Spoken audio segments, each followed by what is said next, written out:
Welcome you all students. Today I am here to make you understand about the syllabus of English Code 206 Introduction to Linguistics Part 4। और ऐसे students जो कि BS English 4 ये programme कर रहे हैं और वो यूनिवर्सिटी ऑफ द पंजाब से मुंसलिक हैं, तो ये सिलेबस कंटेंट्स उनके लिए हैं।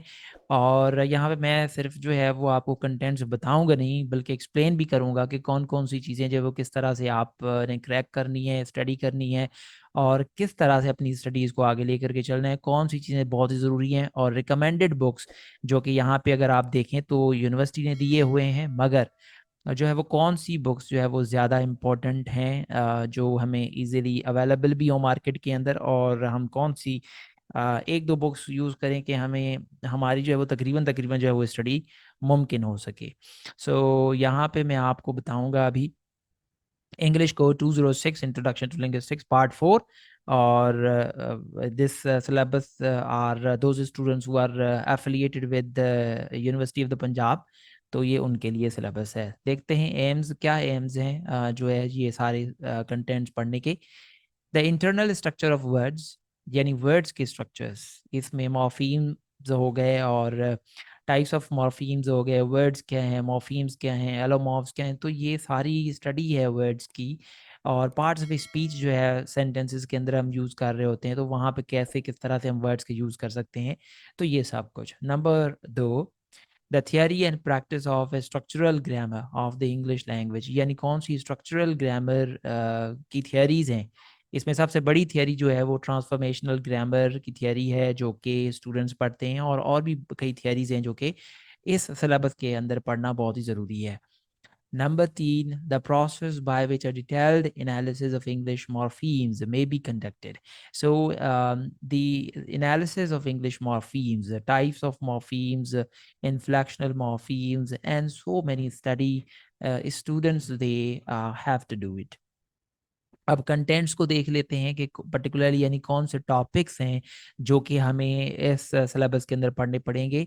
मॉर्फीम्स, बजाते खुद मॉर्फीम्स क्या हैं, types of morphemes, morphemic analysis, यानी हम मॉर्फीम्स तो पढ़ें मगर उसकी एनालिसिस कैसे करेंगे, यानी बहुत सारे मॉर्फीम्स जब यूज़ होते हैं या यूज़ किए जाते हैं तो वो किस तरह से यूज़ किए जाते हैं, उनका क्या मतलब होता है। मॉर्फोलॉजिकल प्रोडक्टिविटी, यानी ये मॉर्फीम्स जो है वो प्रोडक्टिव होते हैं, कुछ बहुत ज़्यादा यूज़ होते हैं, कुछ बहुत ही कम यूज़ होते हैं, यानी कुछ जो है वो सफिक्सेस और प्रीफिक्सेस हम ज़्यादा यूज़ कर रहे होते हैं, कौन सी प्रोडक्टिव हैं, कौन सी अनप्रोडक्टिव है, ये चीज़ें जो है वो इस टॉपिक के अंदर डिस्कस होंगी। Phrases and types of phrases, और ये जो है वो बहुत ही डिटेल्ड एक टॉपिक है जिसमें फ्रेजेस एंड इट्स टाइप्स जो है वो हम पढ़ रहे होते हैं। क्लॉजेस की स्टडी होगी और सर्टेनली टाइप्स ऑफ क्लॉजेस भी पढ़ेंगे, क्योंकि हम क्लॉजेस को तब तक जो है वो सही तरीके से अंडरस्टैंड नहीं कर सकते जब हम टाइप्स ऑफ क्लॉजेस ना पढ़ें। सेंटेंसेस को डिस्कस करेंगे कि भाई सेंटेंसेस क्या होते हैं, टाइप्स ऑफ सेंटेंसेस क्या होते हैं, टाइप्स ऑफ सेंटेंसेस और काइंड्स ऑफ सेंटेंसेस भी इसमें हम डिस्कस करेंगे। द नेगेटिव ट्रांसफॉर्मेशन क्या होती है, अब ये ट्रांसफॉर्मेशनल ग्रामर थियरी को पहले अच्छे तरीके से पढ़ेंगे ताकि हमें ये द नेगेटिव ट्रांसफॉर्मेशन जो है यहाँ पे समझ में आए। इसके बाद पैसिव ट्रांसफॉर्मेशन होती है, पैसिव ट्रांसफॉर्मेशन को देखेंगे। द वाई ट्रांसफॉर्मेशन, तो ये कुछ ट्रांसफॉर्मेशंस हैं, हम नेगेटिव सेंटेंसेस कैसे बनाते हैं और वाई क्वेश्चंस कैसे बनाते हैं। वर्ड ऑर्डर ट्रांसफॉर्मेशंस, और वर्ड ऑर्डर ट्रांसफॉर्मेशन किस तरह से होती है, जिसमें हम बहुत सारी चीज़ें पढ़ रहे होते हैं, जैसे सब्जेक्ट, ऑब्जेक्ट और वर्ब। और ऑब्जेक्ट अगर है तो डायरेक्ट ऑब्जेक्ट क्या है, इनडायरेक्ट ऑब्जेक्ट क्या है, ये सारी चीज़ें हम यहाँ पे डिस्कस कर रहे होते हैं। जी, तो इसके बाद जो है वो हम यहाँ पे पढ़ेंगे agreement, case and movement. Subject verb agreement जो है वो बहुत ही कॉमन है, और जब हम मुख्तलिफ केसेस में किस तरह से कौन से सब्जेक्ट्स और उसके साथ कौन से वर्ब्स का यूज़ होगा, ये प्रैक्टिकली भी जो है वो स्टूडेंट से क्वेश्चंस पूछे जा सकते हैं। तो काइंडली आप जो भी स्टूडेंट्स तैयारी कर रहे हैं, इनमें आप प्रैक्टिकल स्टडी ज़रूर करें। Practical study in the sense के बहुत सारे सेंटेंसेस जो है वो कहाँ पे किस तरह से जो है वो यूज़ होते हैं, उनकी सिंटैक्स स्टडी जो है वो बहुत ज़रूरी है।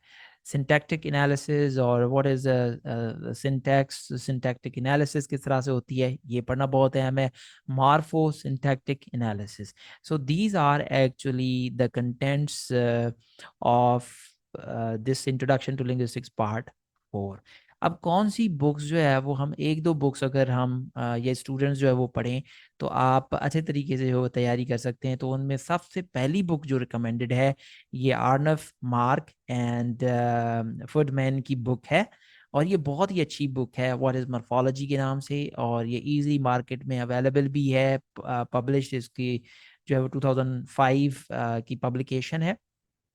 ये बुक जो है वो बहुत ही इजीली अवेलेबल भी है मार्केट में। इसकी सॉफ्ट कॉपी भी जो है वो आपको मिल जाती है इंटरनेट से। तो आप ये बुक जो है वो ज़रूर स्टडी करें।